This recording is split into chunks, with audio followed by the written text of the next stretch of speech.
viewer from Henning wants to talk about an issue that has had a fair amount of press and attention. What's the status of the minimum wage bill, and what about indexing to inflation? Viewer doesn't indicate whether he or she is for it or against it, but let's talk about the bill and the issues. Senator Ruud, let's start with you, just to mix things up here a little bit. Well, I think one of the conversations that we're really missing is why do we need to raise the minimum wage? And I think it's because we're taxing our citizens, and so they need to make a bigger wage. And I think the question should be, can we lower their property taxes? Can we lower their income taxes? If we lowered their taxes and gave them more of their money, we wouldn't have to have a minimum wage increase. They would just keep more of their own money to begin with. That being said, I do favor the federal conformity of $7.25, not indexed to inflation, because most businesses pay that anyway. If you use a credit card in a business, you have to pay the federal conformity. So there's a very few people in the state of Minnesota that make less than the federal conformity. As far as indexing, that's just putting minimum wage on autopilot, and I really don't think we should do that. Right now, we're in a period of low inflation, but as soon as the federal government stops printing money, we know that we'll have a big inflationary period, and then we'll put that minimum wage on inflation. I'm very worried about a bill that we have up in committee tomorrow morning. We just got a hearing notice. Since that hearing notice went out a few hours ago, my email has gone absolutely crazy on people opposed to this, and that is putting statutorily the minimum wage autopilot in the Constitution of the state of Minnesota. A very dangerous thing to do. So a proposed constitutional amendment. Yes, right. And that's coming up in committee at 9 o'clock tomorrow morning. And so that's a very dangerous thing to be doing. And so I expect a very spirited committee, and probably As they say in the State Department, a frank exchange of views. And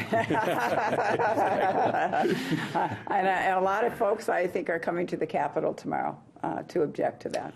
Minimum wage, Representative Sawicki? Yeah, well, you know, we want Minnesotans working, and we want people working and feeling good about where they're and have that desire to work and feel good about going to work and providing for their families.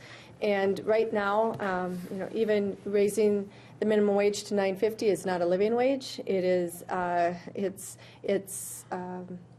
you know, we need to make sure that our people that are bringing their money home to their families they can provide for all their needs. And I think that we need to pay our people. And I think that they need to, I think that there's been a lot of good discussion about minimum wage and about the large business versus small business, and making some accommodations there, and not a training wage, but a youth wage. So there are some discussions. I'm not on that committee to hear the day in and day out conversations. Come join us tomorrow. Yeah, I'm pretty busy tomorrow morning too. So, but you know, I think to have to work, I don't. We want our families to be together and not have to have two jobs to make a living. And so it would be nice to be able to have families be able to work a 40-hour week and be able to then spend some time with their families at home and enjoy their families and being at home. And when our families have to work 155 hours for a family of four, to make ends meet. And that doesn't mean going to your favorite coffee shop to have a coffee now and again, or to order a pizza at home. It's just to provide for your family. So I think we need to look at that. And I think when everybody makes more money, everybody does better. Senator Cohn? What I hear from businesses back home is that they're not, a lot of them pay above minimum wage now anyway, so they're not so opposed to raising the minimum wage to some degree, but that they would like to see it be reasonable and phased in over time. And as Mary mentioned, youth wage is also important, and I agree with that. I think it is too. I would like to see both youth wage and training wage, and the difference is youth wage is for under 18, And the training wage is good for the first 90 days of employment. I believe that's what that is. And I think both of those are good measures, too, I would like to see. Now, I'm saying this without, I don't serve on the conference committee that's dealing with minimum wage, and I haven't actually had the opportunity to even go sit in on a committee meeting. So I don't know for sure what's happening in that committee right now. The question of the constitutional, the bill that would place the question on the ballot for the possible inclusion in the Constitution. The original bill, I think, sets the minimum wage and then indexes it from that point forward. So if the voters said yes, that's what would happen. I don't know for sure if that's what the final bill is going to look like tomorrow. We'll have to see. But, you know, what's driving this, I would say there's some, and this is my opinion now, I think there's some nervousness about this conference committee not getting together with an agreement to get this done, and so They've been working a long time, all session, and I think that every other day, or they meet and they don't meet. And, so and I think the voters should understand that the reason for that is that the House and Senate have passed differing bills. That's right. And so Last year. And so Right. now this is in a conference committee, so it's not necessarily something that's before any of your respective committees or on the floor of the House and Senate. And Right. so they will come up with some kind of a bill that will then be voted on with no amendments possible in the House and Senate. that's Correct. right. It's an up or down vote at that point. My thoughts, because I see everybody looking at me because I'm going to speak. My thoughts are very much in keeping with what we just talked about in our previous conversation, and that is where we saw the B2B taxes, we thought, gee, that would be a great thing. Then immediately we found out that that was a problem, that it was hurting the agricultural industry. Businesses were having to pay exorbitant amount of taxes because they're doing business with other businesses, something we've never done in the state of Minnesota. Once you put something like that in the Constitution, as we have been reminded time and time again, it's permanent and it takes forever to get that out and to change that.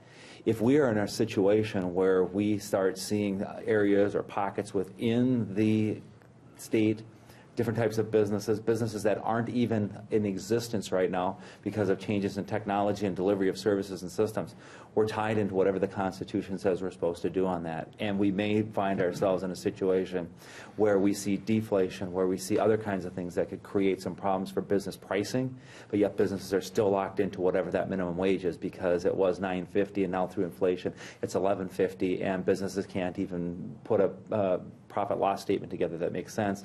The door is closed, people lose their jobs.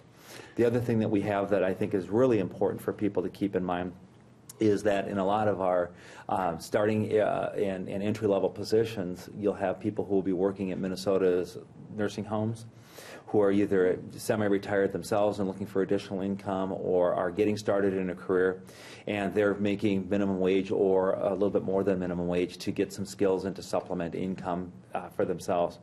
Problem with that is that a lot of the people who are at nursing homes right now have gone through their own personal assets, and the state is now making a state payment for the care of those individuals. Great humanitarian thing to do, great respect for life thing to do. Problem that we have is if we increase minimum wage and we don't increase that, we've got pressure in the system on that. And we've also heard, I know I have from the nursing homes in my district, saying, you know what, the Obamacare Affordable Care Act isn't really affordable for us. We're already seeing pressure and wanting to come back to the state and look at increasing wages and increasing the money that they're able to receive from the state on those transfer payments. So we have a lot of these other little pockets that are in here. I was approached last year by national restaurant chains who said, you know what, we've got a model that if things get too expensive with labor, we can simply change our floor plan, put a soda fountain in. When you walk in, we'll give you a glass, we'll give you a laptop computer. You go and you push whatever you want on there, and then we'll just call you up by number, and then you pay when you go, and we can cut out a whole lot of people within the system. I don't like that idea because, you know what, a lot of those people who are working in those restaurants are men and women who are trying to better themselves, going to college, want tips, and we're going to cut all of that out of there.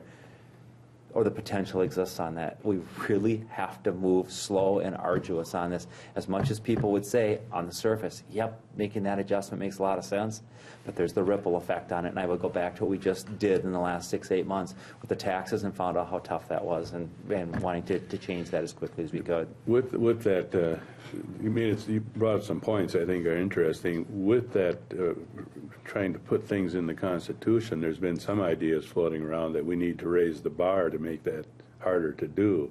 And one example would be you take 60% of both Which is the bodies. requirement for bonding bills. Yes. Right. Yeah. So it's not an unusual number from that perspective. Right, yeah, and so it would make it, just raise the bar so it's not quite so easy to do. But Tim also made some good points about the nursing homes and trying to compete in the labor market, and I think that's a big part of what's called the 5% campaign too now.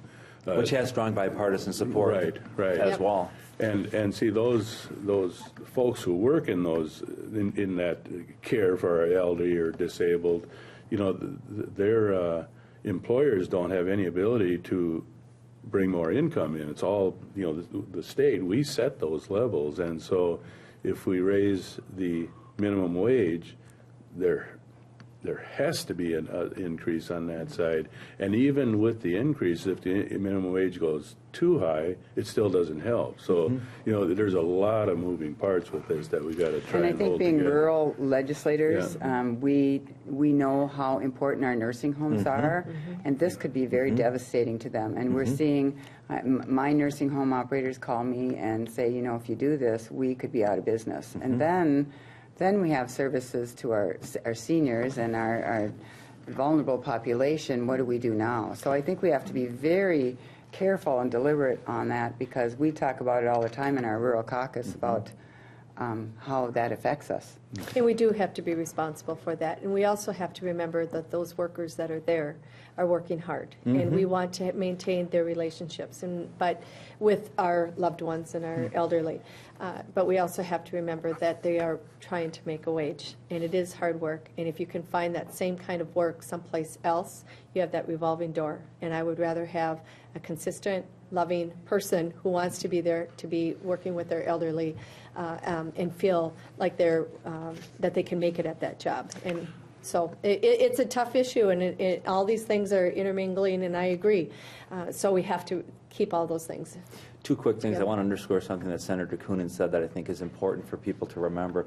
In the state of Minnesota, the state sets what the maximum rate that the nursing homes can charge, because it's the maximum transfer payment from the state to the nursing home, or if I'm a private pay, it's the same amount. There is no disconnect. If you pay privately, or if there is a state transfer payment for the care of the individual, it's the same. Minnesota is one of the very few states that can do that, and nursing homes had been asking us to change that so that they would be able to charge differently for private pay than they would for the state-covered payment on that. The other thing I think that's important to underscore on this is we definitely don't want to have the state being involved in, my opinion, having to take over nursing homes and taking over assisted living facilities because they just are not financially feasible. Visions in my mind, the National Guard is out in these facilities. And that's just not what we need to have, because we could be at crisis at that level. A lot of the nursing homes are nonprofits.